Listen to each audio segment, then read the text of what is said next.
Bienvenue dans cette seconde partie. Continuons notre voyage avec l'eau.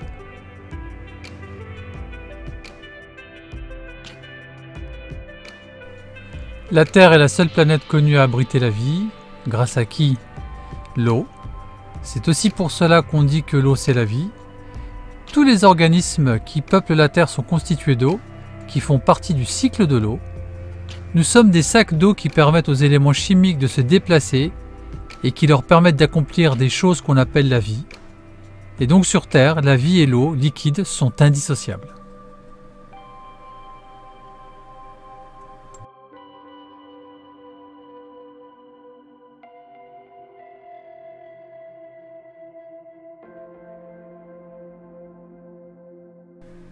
Alors l'eau n'est importante que si la nutrition est de qualité, on mange plus qu'on ne boit.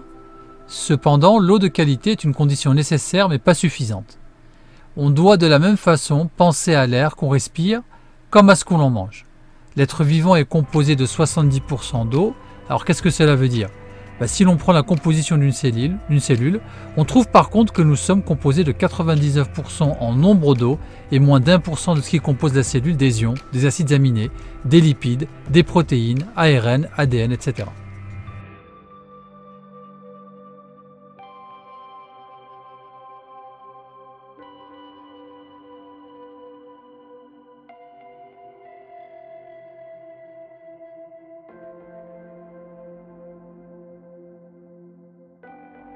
Alors comme vous le voyez sur ce tableau, l'eau représente 22 10 puissance 9 en nombre de molécules, les ions 121 millions, les acides aminés qui viennent après, les lipides, les nucléotides, les protéines, l'ARN, etc. Donc qu'est-ce que cela veut dire? Ça veut dire tout simplement que le pourcentage en masse d'eau dans la cellule est de 99%.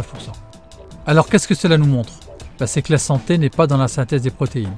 Elle commence d'abord dans la façon dont nous gérons notre eau et nos ions.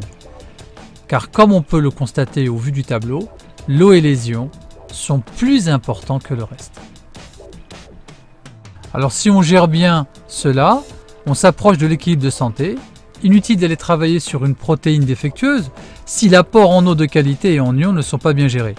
Alors il faut traiter ce que nous sommes en priorité. Et ça c'est très important.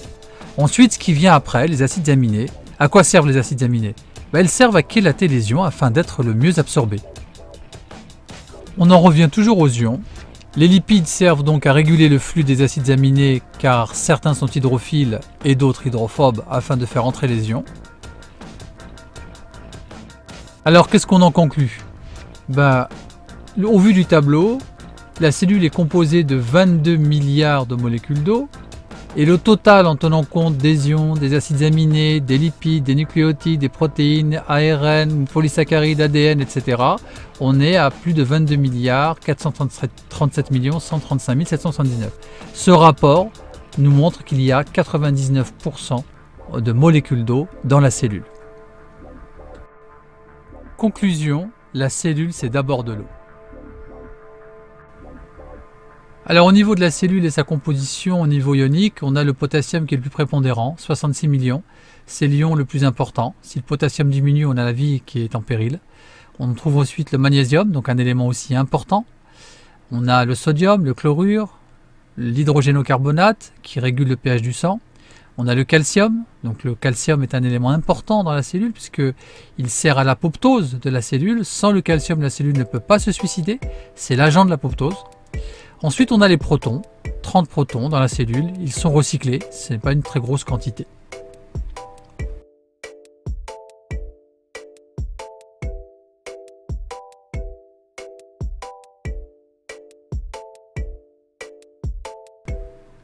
Donc maintenant qu'on a vu ça, on a maintenant les eaux, on a l'eau du robinet, les eaux de source et les eaux minérales. Essayons d'entrer un peu plus dans le détail et de comprendre leurs différences. Alors pour les eaux du robinet et les différents types d'eau, et si on entre dans le détail au vu du tableau qu'on vous présente, donc l'eau du robinet c'est leur origine c'est les lacs, les rivières, les nappes phréatiques.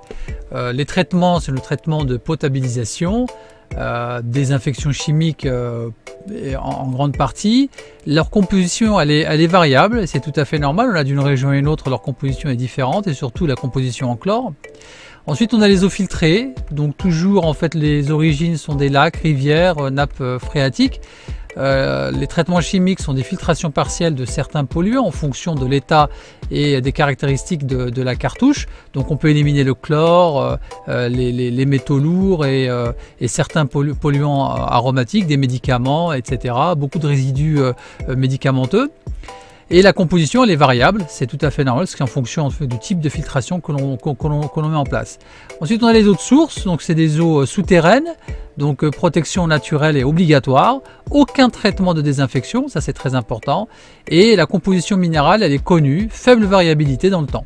Ensuite on a les eaux minérales naturelles, toujours souterraines, protection naturelle obligatoire, aucun traitement de désinfection, donc on a obligation d'avoir une stabilité dans le temps au niveau de la composition, et c'est un effet favorable à la santé reconnu par l'Académie de médecine.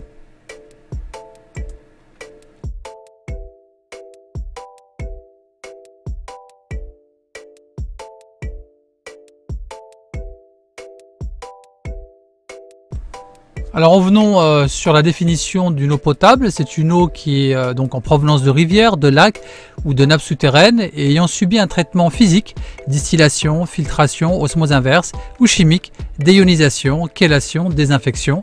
Donc c'est une eau pour la consommation mais pas forcément une eau pour la santé.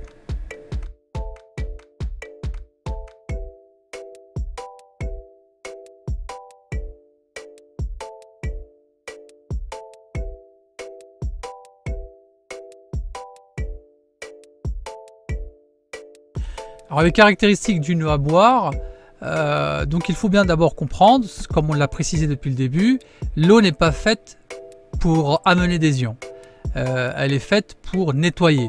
On doit prendre une eau la plus propre possible. Alors qu'est-ce que ça veut dire la plus propre possible? On regarde en fait la concentration en résidus à sec d'éléments dissous. Cette minéralisation totale, elle doit être inférieure, alors ça c'est pour le maximum, inférieure à 100 mg par litre. Et on a des eaux de très bonne qualité, meilleure qualité, qui sont à 50, qui sont à 25 comme le Moroku. Et donc en cherchant bien, on peut trouver des eaux de très bonne qualité avec très peu d'éléments et qui nous permet en fait d'avoir une eau qui joue son rôle de nettoyage et non pas une eau qui va occasionner une suractivité rénale. Alors aussi une chose importante concernant la conductivité de l'eau, il y a des éléments, il y a des testeurs qui permettent de tester en fait cette conductivité. Alors on a des stylos qui s'appellent des stylos TDS qui permettent en fait de déterminer les éléments dissous dans l'eau. Et cette information nous permet de savoir en fait si on a une eau riche en fait en éléments dissous ou pas. Plus la valeur est faible, plus on a une eau de qualité, une eau qui jouera son rôle de nettoyage. Alors on a parfois quand on prend des stylos TDS, on a des valeurs qui oscillent entre 200 et parfois même plus, 400, 500. Quand on a une eau qui est passée par un filtre à osmose inverse, on a des valeurs qui sont de l'ordre de 20 à 40.